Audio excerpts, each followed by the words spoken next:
Salut les hunters, oui vous avez bien lu le titre de cette vidéo et là je vous entends déjà. Quoi, il a mis 30 ans pour acquérir une édition de City Hunter? Eh oui, 30 ans. Alors forcément vous vous demandez laquelle et surtout pourquoi elle compte autant pour moi. Ne bougez pas, je vous raconte tout ça juste après le générique.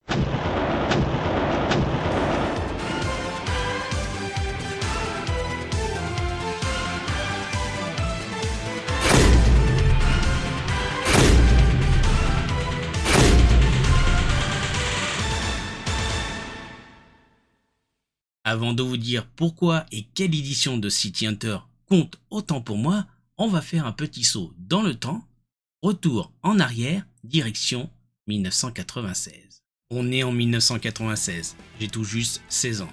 À cette époque, si tu voulais tout savoir sur les jeux vidéo ou les mangas, t'avais tes incontournables magazines de jeux vidéo, Joypad, Player One et bien sûr Animeland, le tout premier magazine français consacré à l'animation et au manga. Il venait tout juste de passer en avril 1996 du fanzine qu'on trouvait dans les boutiques spécialisées au format magazine qu'on pouvait enfin acheter chaque mois chez le marchand de journaux. Et là, entre deux tests de jeux Super Nintendo et des pubs pour la boutique Toon, je tombe sur une annonce qui me fait littéralement bondir de ma chaise. Un nouvel éditeur de manga débarque en France. Les éditions J'ai lu. Voilà, vous savez de quelle édition je parle. Et ils annoncent la sortie des 2 premiers tomes de City Hunter. Et là, je te le dis franchement, à 16 ans, quand je vois ça, ça me fait le mocori. Pardon pour l'expression, mais c'est vraiment ce que j'ai ressenti à ce moment-là. Parce que pour nous, les fans de manga à cette époque, c'était pas juste une sortie de plus, non. Après les mangas Dragon Ball, Ranma 1/2 ou encore Sailor Moon, publiés chez Glénat, qu'on avait découvert à travers leur version animée dans le Club Dorothée, cette fois ce n'était plus Nicky Larson et Laura Marconi qu'on allait retrouver, mais bien Ryo Saeba et Kaori Makimura, les vrais noms,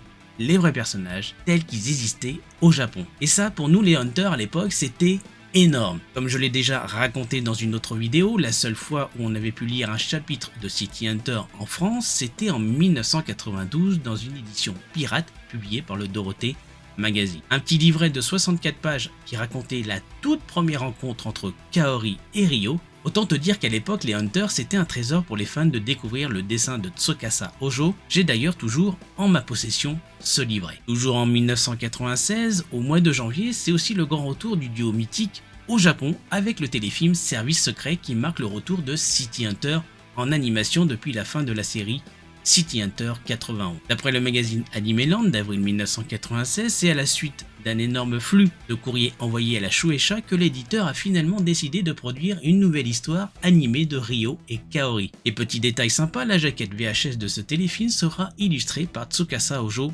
lui-même. Et en France, on a eu droit à la sortie en VHS un an plus tard, en mars 1997 pour la version originale japonaise, avec les vrais noms Ryo et Kaori, et en juin 1997 pour la version française doublée.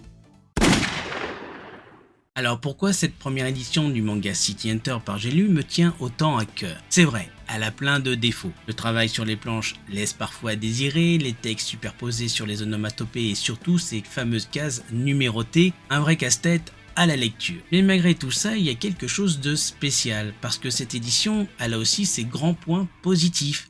Le sens de lecture original japonais et un format identique au Jump Comics de l'époque. Et c'est justement pour ça que j'y suis autant attaché. Avec cette édition J'ai lu, on avait entre les mains pour la première fois la version japonaise en français. Les magnifiques couvertures d'origine des Jump Comics, celles qu'on ne retrouve pas dans les éditions plus récentes comme la Deluxe ou la Perfect Edition chez Panini, qui elles reprennent des illustrations de Tsukasa Hojo des années 2000. Alors oui, si vous vous demandez les Hunters pourquoi il m'a fallu autant d'années pour avoir la collection complète de cette édition J'ai lu, eh bien oui, j'ai mis presque 30 ans à la compléter. Au début, en avril 1996, j'avais acheté les 2 premiers tomes dès leur sortie. Ensuite, j'ai continué un tome par mois, tranquillement, jusqu'au 15e volume, ce qui correspond au mois de juin 1997. Mais la vie a fait que j'ai un peu décroché. À un moment, je n'arrivais plus à suivre toutes les sorties manga que j'avais commencé à collectionner. Et puis, j'ai traversé une période où j'étais moins dans la japanimation. Je m'y intéressais de moins en moins, ou alors juste par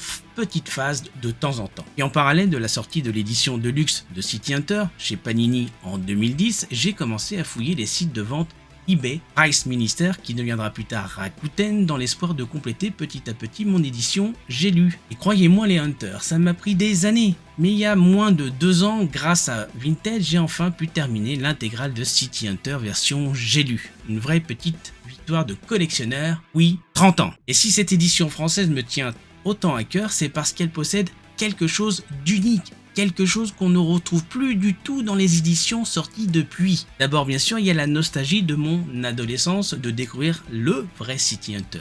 Mais surtout, ce sont les petites anecdotes de Tsukasa Ojo qu'on peut lire au début de chaque volume. Il partage des moments de son quotidien, des souvenirs de la création de City Hunter entre 1985 et 1991. Par contre, il y a bien une chose que cette édition française n'a pas et qui aurait pu en faire l'édition ultime. Ce sont les courriers des lecteurs japonais que recevait Tsukasa Ojo à l'époque. Mais ça, ce sera le sujet d'une prochaine vidéo où je vous raconterai ce que disaient vraiment les fans japonais de City Hunter dans leurs lettres. Merci les Hunters d'avoir regardé cette vidéo, n'hésitez pas à laisser un commentaire pour me dire si vous aussi vous possédez encore cette édition que j'ai lue. Mettez un pouce vers le haut, serait mocoriquement apprécié car cela contribue à augmenter la visibilité de la chaîne sur YouTube. Je vous encourage vivement à partager un maximum cette vidéo et de la booster. Si vous découvrez ma chaîne grâce à cette vidéo, n'hésitez pas à vous abonner et à activer la cloche pour être informé des prochaines vidéos sur l'univers de City Hunter et de son créateur Tsukasa Ojo. A bientôt les Hunters.